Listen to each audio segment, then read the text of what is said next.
The campaign to make Amazon pay is about bringing the era of Amazon's impunity to an end. For years, Amazon's empire has been expanding around the world into new jurisdictions, down the global supply chain, squeezing small producers, spying on you in your home, with very little regulatory response. So this campaign brings together not just workers in Amazon warehouses, not just the environmental justice activists who are organizing against Amazon's massive carbon footprint and massive impact on environmental destruction, but citizens around the world who are concerned about this era of corporate impunity and the rise of extreme economic inequality that has seen Jeff Bezos accumulate billions in the course of this pandemic, while his workers and the vast majority of the population around the world have suffered unemployment, health risks, and definitely seen no rise in pay.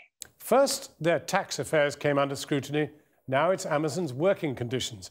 Amazon sits at the very center of these connected crises of precarity, ecological destruction, and extreme economic inequality. We can walk through each of these dimensions of injustice together. On the question of workers, we know that Amazon workers have been targeted and harassed if they dare speak up or organize around what's happening on Amazon's warehouse shop floor. We know that there's been a marked rise in numbers of workplace injuries, massive spreads of COVID infections, and even deaths on Amazon's watch, while Jeff Bezos has accumulated billions by sitting on the couch and watching Amazon stock rise astronomically. The same questions apply to its carbon footprint. Amazon's carbon footprint is larger than 2/3 of the world's countries. This is a corporation that has no qualms in allying itself with big oil, no qualms with powering its Amazon Web Services with non-renewable sources of energy, and no qualms with lying about it and claiming that it's on a trajectory for decarbonization when no such thing is the case, as Greenpeace's careful investigations have revealed. And finally, when it comes to its impact on our democracies, I think that the statistics are clear. Amazon, in the course of the last decade, made over $960 billion in revenue and paid $3.4 billion back in taxes. In the United States, Amazon had paid 1.2% in federal taxes, despite the fact that it's headquartered in the United States.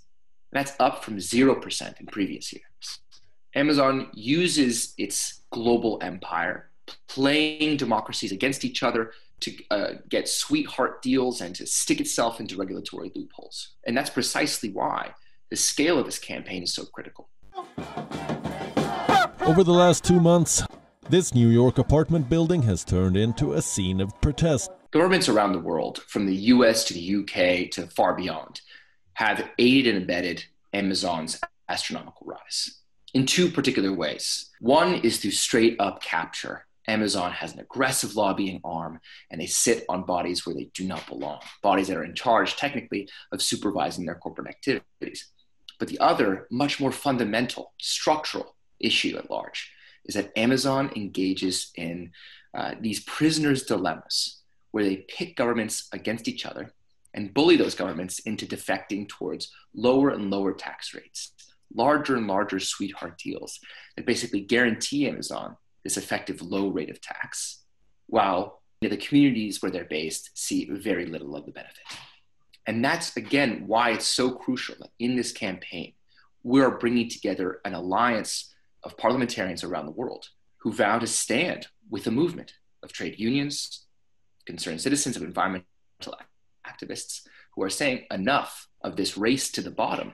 We knew that it would be, that our economics would be very much improved if we could have a sufficient scale. So we worked hard on that. It's very easy to think that in the fight against Amazon, there are only a few of us who have a role to play. But this campaign aims to empower each of us to think that there is, in fact, a role to play in taking on Amazon, whether that's in supporting those workers through the strike fund, whether that's in boycotting Amazon and showing that we can flex our muscles and that those days of impunity are really over, or whether that's in mobilizing to demand that the people who represent us in our respective democracies better get serious about corporate capture and increasing monopoly power of corporations like Amazon around the world. And that's why the campaign aims to build this broad-based grassroots and global movement that can confront Amazon in all the places where it holds power.